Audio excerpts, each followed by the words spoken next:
small towns to big cities and everywhere in between. We're covering the great things that are happening right now in the USA.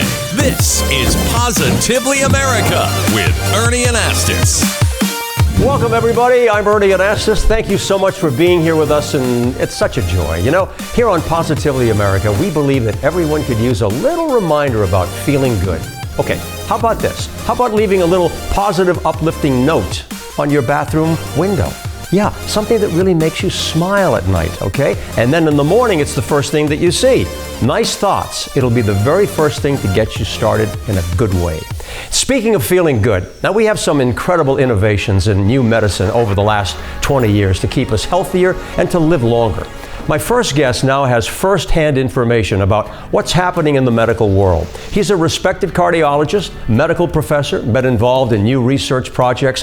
One of the best, and we've got him here today, Dr. Jim Reiffel. Jim, nice to have you on board. Always a pleasure to be with you, Ernie. Wonderful. Listen, you know, you've seen a lot and you're still involved in a lot of research and so forth. How are we making progress? People are asking, okay, are medications better? Let's start with that. Absolutely. You know, we have just a few minutes, so let me pick on two. In this country, about every 40 seconds, someone has a stroke. About every 3.5 minutes, somebody dies of a stroke. And the largest of those come from a heart rhythm disturbance called atrial fibrillation. We can prevent those strokes with blood thinners called anticoagulants. In the last decade, we've developed 4 new ones. Why is that important? Because the new ones, compared to our older ones, many patients know the name Coumadin, that's the old one, warfarin. The new ones are more effective and cause less bleeding. And I would dare say, I think most patients would say, I'd rather not have a stroke, I'd rather not have a bleed. Right. The new medications offer promise in both respects. Another important area is diabetes. Diabetes is on the rise across this country in association with diabetes, with obesity. And among the developments there, we have many, many new classes of drugs, but a couple of them, and let's focus on the SGLT2 inhibitors. These drugs not only help control blood sugar, but they've been shown to reduce heart failure, mortality, heart attack, kidney failure, kidney transplantation. In addition, and by the way, they do that in patients without diabetes who have heart failure from other causes. We've never had this kind of advance until the recent years. This is great. You're only giving us a couple of examples which are really positive and uplifting. We like to hear that. Okay, let's also talk about technology. You know, I mean, that's a huge field right now and certainly impacting the medical world. What kind of technology are you seeing that's helping all of us? Well, there are many types.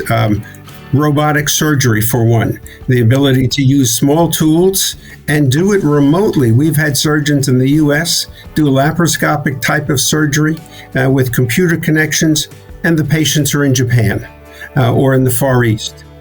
New imaging techniques, the ability to see inside the body, anatomy and function without ever cutting into the body itself. Remarkable advances. And back to atrial fibrillation, the ability to detect it in patients who have no idea they're having it. So we can prevent the consequences with therapy. We have the smartwatches, you may be wearing one, for heart rhythm disturbances, and insertable monitors about the size of the tine of a fork that can record the EKG from under the skin for 3 years continuously. And we can use those recordings to tell us what's going on. All Jim, remarkable new technology. Remarkable. And Jim, you've been a doctor a long time, and you've seen a lot of changes. Feeling good? Are you encouraged by what we're seeing here? Definitely encouraged. We have better tools, better means of treating patients, non-medication ways to treat patients. We can treat heart rhythm disturbances by ablation, basically the same way you might burn off a wart. We can do it inside with a catheter. Just remarkable. We can replace valves through catheters without opening the chest. Great. All dramatic improvements. Absolutely. We hear a lot about, the USA being the best as far as medical care. Is it still the best in your opinion? In the world? I think it's the best when we consider the variety of things we have to utilize and the training of our physicians. There are roadblocks, no doubt, and costs are one of them. But I think overall, yes, no one's doing it better. Okay, going to ask you another question. My final question for you, and I love this one. What do you think is great about America? What do you say? I think freedom, the ability to choose, the ability to be ourselves, and the ability to watch people like you spread this information across this wonderful country. And you've been part of it today, Jim. I mean, I know that you're out there every day doing your thing, teaching in colleges and talking to young people, encouraging a lot of people to enter the field. It's still a good field, isn't it? It's a great field. And by the way, the use of technology in the means of telemedicine advances that even more to more remote areas of the country. It's really a wonderful time to be here. Thank you so much. Dr. Jim Reiffel, thanks for joining us. Take care. Thank you, Ernie. Love it. Keep it right here, because coming up next year, we'll speak with a talent author with a positive message from the past. Coming right up. Hey everyone, welcome back to Positively America. My next guest is someone I've known a long time. She's an award-winning journalist, here to talk about her new book that's getting rave reviews. Her name is Allison Gilbert, one of the most active people that I know. She's just an amazing human being. What an absolute thrill. Thank you so much, Ernie. Oh, it's really something. I mean, I've known you for some time, as I said, and you're a very happy person, and it's a great thing to have you, a very positive attitude. I've seen you take a situation that maybe wasn't perfect, and you made it workable with some positive outcome. So let's start with this. You do so much both in the community and with your writing. What would you say is the driving force behind all of that energy and commitment? It's a special story, I know that. I hope to make a difference. I have seen both of my parents' lives were both cut short. They both died pretty young. And so that to me was my rallying call. I wanted to make sure whatever time I have can be used for what makes me happy, what brings me joy, but also meaning. That's a great story, and it's important for all of us. You know, being a role model for your children and other people helps you to stay that way, and I like what you do, and we follow your lead. So I congratulate you, Allison, on everything that you're doing. Your newest book is about Elsie Robinson. It's called Listen World. Fascinating person, an example really of true positivity. She became one of America's most read women in the world. What's the motivation behind writing this book on Elsie Robinson? Tell us more about that, please. She is nothing but positive energy. She was all about picking yourself up from your bootstraps, looking at life as it is, not denying adversity, but seeing what we can do with our lives anyway. Because of course we all hit obstacles. It's a matter of how we proceed. And she just was a great example of that. She was poor. She didn't have anyone looking out for her in terms of her business connections or making it as a writer. It wasn't like she could lean on her wealthy relatives who were well connected. She just made it happen. And I found that story really inspiring for whatever we all want to do. We may not want to be a writer like Elsie Robinson, but we all have our passions, and she didn't let anything stand in her way. Okay, we're both journalists, and let's pretend that we're writing a couple of one-sentence highlights here for the book, okay? Go ahead. She had all male bosses throughout her career from the 1920s to the 1950s, and she did not let that feel intimidating to her. She fought for what she was worth, and she was worth a lot. And the most powerful boss in the country at that time gave her what she was worth. And so that to me is exciting and revelatory and inspiring. And she used, like you, Ernie, I know you paint. I've seen on Instagram how you paint, and she used art as a way to fuel her sense of joy in the world. Yeah. Well, I mean, that's really nice of you to say that. I like to hear that. I mean, I'm not a great artist, but I just have a little fun doing it because it's relaxing. It's another way of expressing myself. You know, this is a very timely book. We need positivity. It's not naive. It's just a different way of looking at things. We prefer to see the glass half full. There's a lot of negativity out there, and we're providing some much needed balance. So this book really fits it well in what we need in our country right now. I think so too. You know, going back to what we were just talking about, your art, not only was Elsie a writer, but she was one of the only columnists, newspaper columnists in the country to also draw her own political and editorial cartoons. And so she found that to be really empowering. She got to have her voice, not just in words, not just in her writing, but through her art. And to me, she had no training in that whatsoever. She just dabbled and she made it happen, which to me means that we can all make our dreams happen. We don't have to have a red carpet laid out before us. There doesn't even have to be someone taking our hand and bringing us along. We can make that path for ourselves, just like Elsie Robinson did. I like it. A question we like to ask all of our people here. What keeps you inspired? What's the secret behind being upbeat and positive and wanting to do what you do? You know, this is going to sound odd to say, but it's a lesson that I got from writing Listen World. Happiness doesn't come by accident. I think it actually takes planning. I think you need to be deliberate and proactive and think about what actually brings you joy and then create time in your calendar, just as you would for your doctor's appointments, just as you would to take your kids to soccer. Make time, schedule happiness, which sounds kind of counterintuitive. It makes work out of being happy, but if you schedule it, if you actually make it a priority, you will find incredible joy in that. You bet. Happiness. I like that. What a nice takeaway, Allison. Sincere congratulations on the book, Listen World. And we'll talk to you again soon, okay? And I had the pleasure of having you on the program. Stay positive. Always, Ernie. Thank you for showing us the way. Hi, everybody. Life should be fun and happy. And that's why we watch Positively America with Ernie Anastas. Yay! And welcome back, everybody. You know, we're always looking for the best people we can find for our program. And my next guest is just that.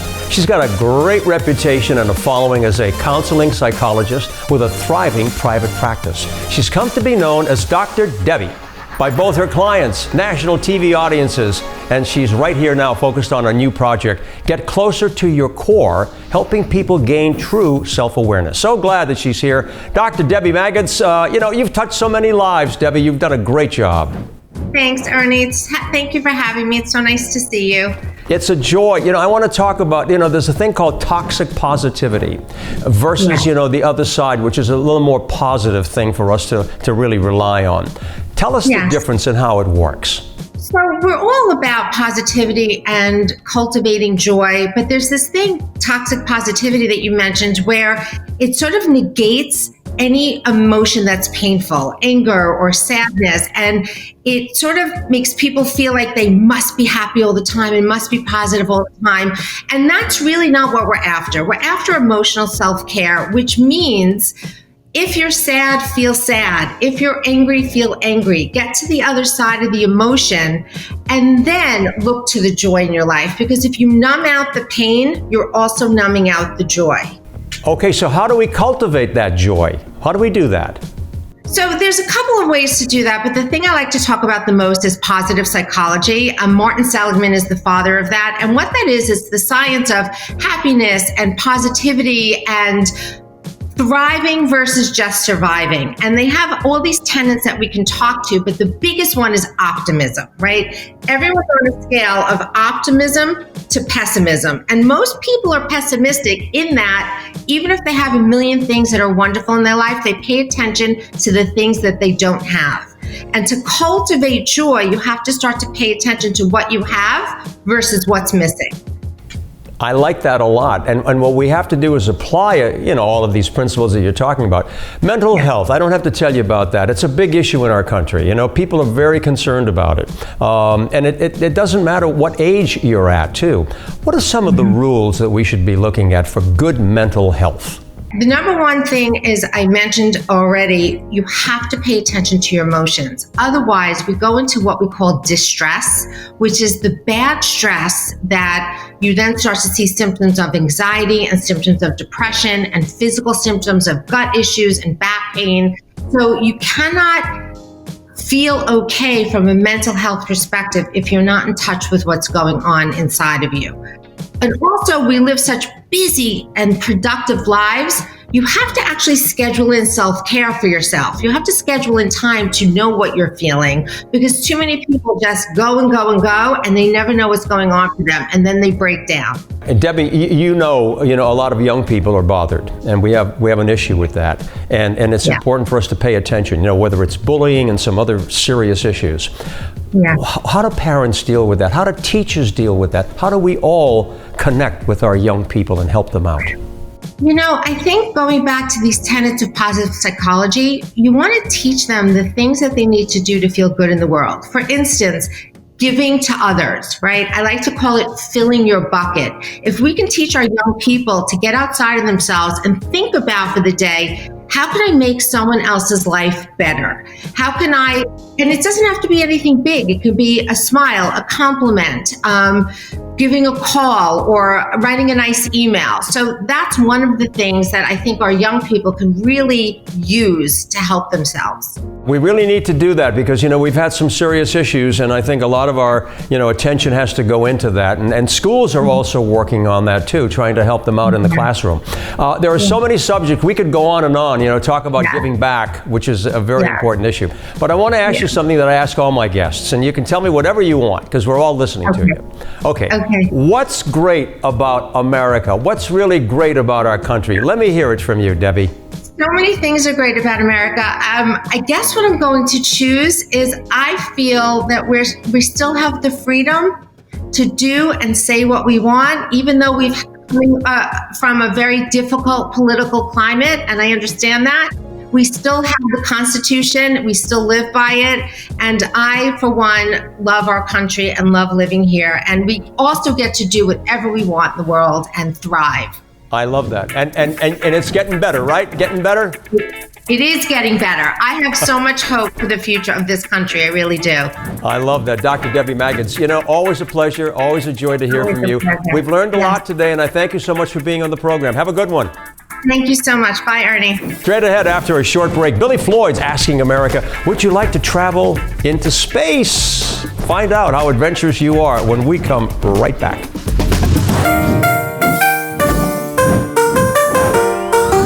Welcome back to Positively America. I'm Billy Floyd. Today, we're asking America, would you travel into space? Yes, I would. Why do you want to go to space? Space just seems really cool, and it'd definitely be a limited experience that a lot of people can enjoy. It does seem cool. I think I'll have to join you. How about over here, my guy? Yes, I would travel to space.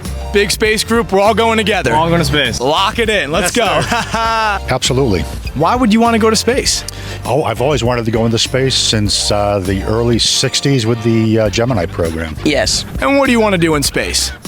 Look around, see stars, planets. Yeah. Sounds like quite the life to me. How about over here? No. No? Why not? Because I don't want to die. It's a guarantee that you're dead in space? Yeah. Is that science backing you up? I don't know. No. Ooh, and why not? Because there are so many places here on Earth that I haven't explored yet. Where's the next place you're going? Where are we going next? Philly.